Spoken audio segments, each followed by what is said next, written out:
Hi, Ben, Sarah from The Upcoming. Absolute pleasure to have you here. I was absolutely blown away by the movie. Managed to watch it on a big screen, which always feels like a luxury. Oh, good. I guess people might know Predator from the original movie back in the 80s, whether it's one of the other iterations since, Alien vs. Predator, or the ones you worked on with Dan, like Prey.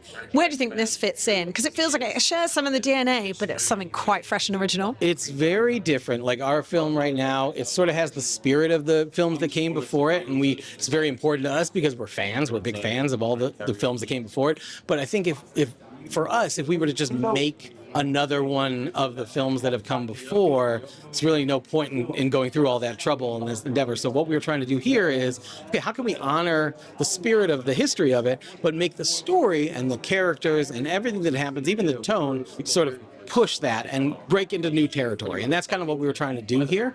And hopefully it works. But I think for us, it's definitely trying to be its own thing while honoring the past. And where did you kind of start from? You must have been throwing lots of ideas around. I mean, having no humans in it, some people might be taken aback by that. Also kind of going into the mind of the Predator and kind of seeing his backstory. And like you say about the tone, I love sort of how irreverent and funny it is.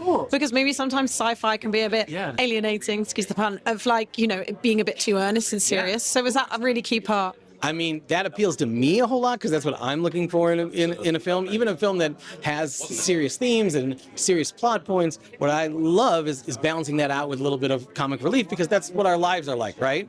And, I, like everyone else in the world, big Star Wars fan. I got to work on Star Wars movie and all that kind of stuff. It wouldn't be the movie it is without Han Solo, right? Like you have Luke Skywalker, very earnest, very, very much your hero. You're rooting for him. But if you didn't have Han Solo kind of making fun of everything that's happening, it wouldn't play the same way. So we have our own version of that with Elle Fanning's character and Thea and with other characters you meet along the way. And of course, our Predator, our Yacha, who's very serious, in the film, and you're rooting for him. So we try to have all of it, and we really love being able to manage that with the tone. So it started just with Dan having a simple idea, which is sort of like the big thing hanging out there in the Predator franchise, because there have been many Predator films, and for some reason that character, through its many designs and what has resonated, just sticks in the culture. Even for people that have never seen any Predator films, something about that design. I walked through this airport in Las Vegas where they have in this shop they have a giant Predator statue, art statue, and I'm like, what does this even have to do with anything in Vegas? But it just happens to be something that's iconic. And so Dan was like, what if we just take this movie monster and we make him someone you can root for, and we make his goal something you can root for. That's kind of how it started. The no humans in the film was look, all of the Predator films have had humans, right? They've always, if you have a human in the film, Dan would think you're gonna root for that. You're going to be distracted and root for that human. That's who you're going to. So if you don't have any humans in there and we just have robots and aliens, you're much more likely to be able to identify with the Predator.